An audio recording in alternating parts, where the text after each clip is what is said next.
This is the Twins POSTCAST, your instant game reaction for the Minnesota Twins. Part of the Locked On Podcast Network, your team every day. What's going on? Back in the lab, back at another Twins POSTCAST right here, Locked On Sports Minnesota Network. Your team every day is Bailey Ober and BYRON Buxton. They do the heavy lifting. They carry the Twins to a victory in Game 3 over the Rangers. Final score 4-rip. Twins win the rubber match. They take the series. We got your full deep dive coming up right now. Thanks for tuning in. You got me, Luke Inman, at Luke_Spinman. Theo Tollefson. Give him a follow on X, as always, at Theodore Tollef1. Twins expert over at Zone Coverage MN. Can't say it enough. Got to go check out Brandon Warren as well. All the daily Twins content you can handle over at Locked On Twins podcast each and every day. All right, so 4-rip. That was your final today. 69-90. That's the record on the year. Lots to get into. What can we learn from Bailey Ober's 2-hitter today? Plus BYRON Buxton. My God. A relentless tear. 2 more home runs. That's 3 in the past 20 hours now. And then we got our nerdy stat of the day. But first, let's just jump right into our biggest turning point from today. Time to reveal where the game was won or lost. It's the turning point. All right, so tied up at 1 apiece. We get into the late innings, and I mean, it's not what you think I'm going to say. It's actually the Twins who make a surge late in a game. Thanks to guess who? Buck Truck, 3-run bomb, his second homer of the day. That made it 4-rip. Walk us through it. Biggest turning point from today. When was it and why? Buxton just being Buxton, getting the home runs when needed, not once but twice today, and just securing the lead and the pitching coming around and throwing another shutout victory, which they've had a couple here in September already, so it was nice to see that. Rocco Report, favorite or least favorite move or decision? Anything noteworthy from our guy Rocco Baldelli today?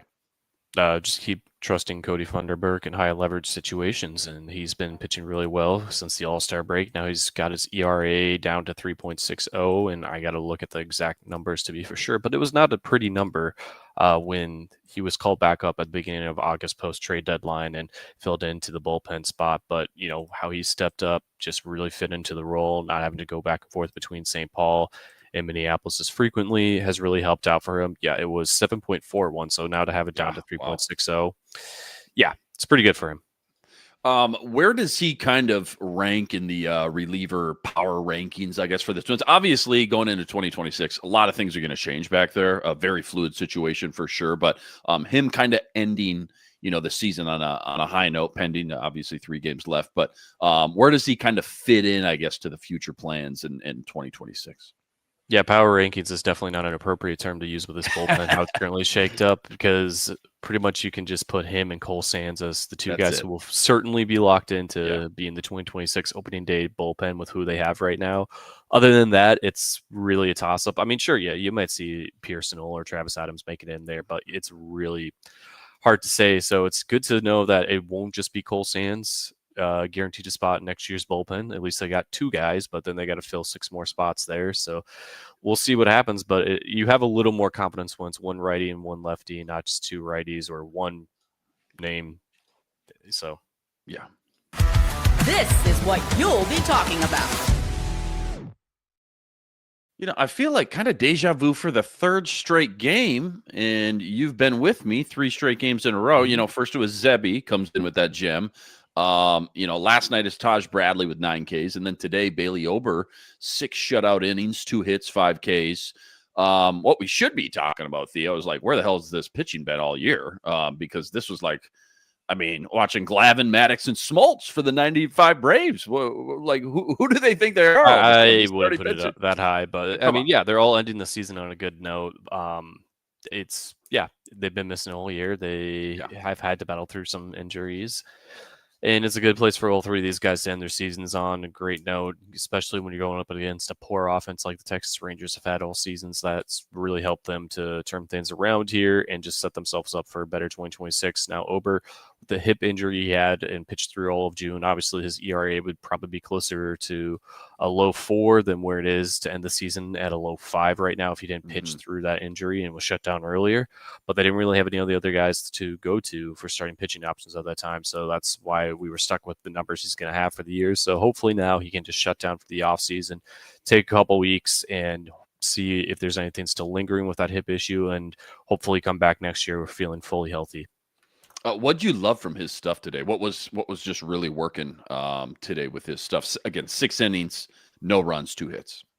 Yeah, I mean, just great pitch location, getting some good swings and miss on those 5 strikeouts that he had there. So that's pretty much all there is to it. You mentioned last night, and I think the night before, you think either Joe Ryan or Pablo is going to get traded this offseason. If that is the case, after seeing how good it can look again with Bailey Ober, who's obviously flashed this, since he's been here, it's just a consistency thing. But when you see how good it can look like today, how confident are you in him being, the Twins' number 2 to start the year in 2026? I'd say fairly confident. I mean, and again, most of it has to come down to how healthy he's feeling. And if he's feeling healthy, we know what he's looked like in those situations in 2023 and 2024. That wasn't the case this year. So I think as long as his hip's feeling well and he's feeling healthy, then we're going to see much better results from him next season. And you can feel a lot more confident of him being one of your top of the rotation guys. Was there a favorite sequence or a favorite at bat from him or an inning even out there today that just made you, think to yourself, man, this guy's cooking today?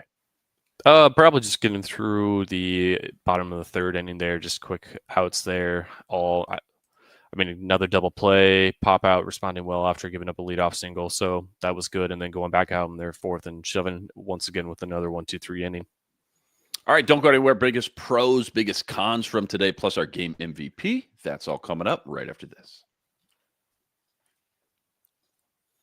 Quick reminder, today's episode brought to us by FanDuel. FanDuel, the NFL season, it's here. FanDuel's making sure you're ready for kickoff with this can't-miss offer right now, new customers. You bet just $5. If your bet wins, you're getting $300 in bonus bets guaranteed. Why I love FanDuel. They got everything. Player props, same game parlay, jumping in live as the action unfolds. That's my personal favorite. You name it, they got it. So quick, it's so easy too, and it's the best way to add a little bit more enthusiasm, a little bit more excitement to your Sundays. Are you ready to play? Download the FanDuel app. Go to FanDuel.com today to get started. That's FanDuel.com. You're getting $300 in bonus bets guaranteed when your first $5 bet wins. Game MVP from today. Here we go. This is the Locked On Player of the Game. Feel like this will be a good segue into our next topic. Your official game MVP from today. Who was it and why? Buxton, just because last night, I mean, if they had a little more spark from their offense, it would have been a much different story. Maybe we'd be talking about a sweep, but 2 home runs today. Now he's got 34. Just want to, another RBI, like 82 at, yeah. 82. So it's just great to see him just show up. I mean, it would have been nice if other players in the offense showed up today because of the tough pitching matchups you're going to have up ahead here in Philly. But just glad Buxton was doing his part. Yeah, good segue into pros and cons, success and failures from today.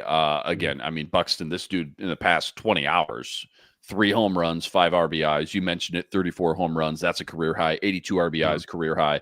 Leads off the game again, right? Sets the tone, the veteran with the bomb to make it 1-0 for the 2nd straight game. If this was a winning team in the hunt or, a team that had locked up a playoff spot, how much more recognition do you think he'd be getting on a national scale or honestly, even a local scale, considering how many people have kind of been checked out of the Minnesota Twins? Oh, he's definitely gotten it on the local scale, especially because he's still hit for the cycle before everyone kind of got checked out. I think he's definitely still going to finish top 10 in American League MVP votes. Very likely going to get a Silver Slugger in the outfield this year for the American League side. I mean, obviously Judge is going to be one of the 3 locked in for sure within that field, but I think he's definitely got a chance to be one of the other 2 behind Judge to get that American League Silver Slugger award this year. So it's a great turnout. I mean, obviously, I think a lot of people are enjoying it who are paying attention, and if more people were paying attention with the team situation being better than it actually is, then yeah, I think we would all be enjoying it. But that's the one thing I think we're going to look back on this season is how crazy it all fell apart when you had Byron Buxton performing at his best ever. No doubt. Yeah, no doubt. And the other guy in the equation, if he's Batman, then the Robin, Royce Lewis. It feels like he's been kind of ending on a higher note as of late. I mean, just kind of big picture. Today he was 2 for 4. What'd you like about him today? But just kind of in general, kind of turning things around, I guess. Granted, okay, fans are going to say, oh, he turned it around when it didn't matter anymore. But still, nonetheless, these games do count. Yeah, he admitted that he rushed himself back from the IL in April just because of how poorly the team was performing. He just wanted to be back in the lineup as soon as possible, and that's what really cost him from having a good first half. The second half has performed much better. 11 of his 13 home runs have been hits since the All-Star break. So, again, he's more than likely going to be entering the offseason fully healthy, able to revamp himself, and hopefully doesn't pick up any other injuries as the season starts next year so that he can actually have what we've been waiting for to see from him for a full season for a long time. The past, I don't know, 2, 3, 4 weeks, as we kind of think about 2026, we've talked a lot about the young guys from game to game, the Cody Clemens. Well, Cody Clemens 29, but Brooks Lee, right? Keyshaw. Ed Julian is now back up. He's been popping in and out, it feels like. 2 for 2 last night, 2 for 3 tonight. Clearly trying to just scratch and claw for a roster spot, I would assume, for next year. But still only 26 years old as well. Ed Julian today, 2 for 3. What'd you like about him? But bigger picture as well, right? That kind of aerial 5D view. Does he have a future here in 2026? I don't know. I really think he's possibly going to get outrighted because you have pretty much the same exact skill set with Cody Clemens, and he can play at least the outfield corner positions where Julian cannot, and it's kind of the same makeup of hitter. Clemens, you get a little more of what you expect from him. Julian has not been the case, and if he's not hitting, it's going to be really hard for him to stay on this organization, and maybe he is hitting well enough to stay around for one more year, but he is going to be out of options next season, so I just see a very hard time for him to stick around. It's crazy the fall that he's had because there was so much hype around him. Mm-hmm. Even at the beginning of this year, maybe last year, I remember reading an ESPN preseason article. One bold prediction for each team. For the Twins, bold prediction was Ed Julian was going to hit 30 home runs that year. And it's just crazy how much, it's kind of like the Twins team itself, 2 years ago in the playoffs. That feels so long ago now. What's one con? What's one thing you didn't like that went down today? Who or what, I should say. I mean, it's just the rest of the lineup not really doing much. I mean, you had all your guys who got hits today were 2 hits apiece with Vasquez, Julian, Lewis, Larnach, and Buxton, but the rest of them not really doing anything. So it was more of a feast or famine game for each of the hitters here. So you got 10 guys getting on base, which is great, but it's 5 guys doing it twice. So the other 4 guys not showing up in their part of the lineup is kind of, I mean, at the end of the day, it doesn't really hurt them that much, but it would have been nice to see a little bit more from them. What's one thing that you've watched today from this game that you just kind of think to yourself, like, man, if they can just bottle some of that up next year, they could start to look really competitive again? Just how they've been running the bases the last 2 months, having full go, and not much of that today, but we had that earlier in the series, so hopefully they can work with that and send it go. Let's end with this nerdy stat of the day. You got any crazy stat, fun analytic, Twins related?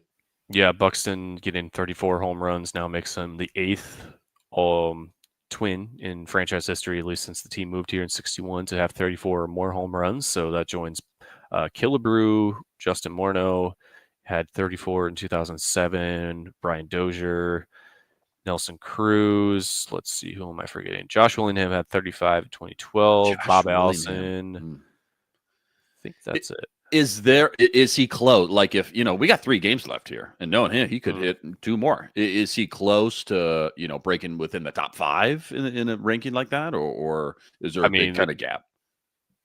Most of it's Harmon Killebrew in the 40s. He's not going to get up there. He's going to hit 40 home runs to really get into the top 5, and that's not going to happen. Not going to happen with how much time is left now. Fair enough. Twins take game 3, the rubber match versus Texas today, 4 rip. That was your final. Buxton, again, adds 2 more home runs to his career best. 34 now on the year. 69 and 90. That's the Twins record with 3 to play. Go check out all Theo's work on X at Theodore Tullif1. plus all the work he's always putting up over at zonecoveragemn.com as well. As always, got to go check out Brandon Warren after this. All the daily Twins content you can handle. That's over on the Locked On Twins podcast each and every day. Luke Inman, at Luke_Spinman. Final 3-game series. That starts tomorrow versus Philly. 5:45 first pitch. Joe Ryan with his final start on the mound tomorrow. We'll catch you right here next time. But until then, signing out.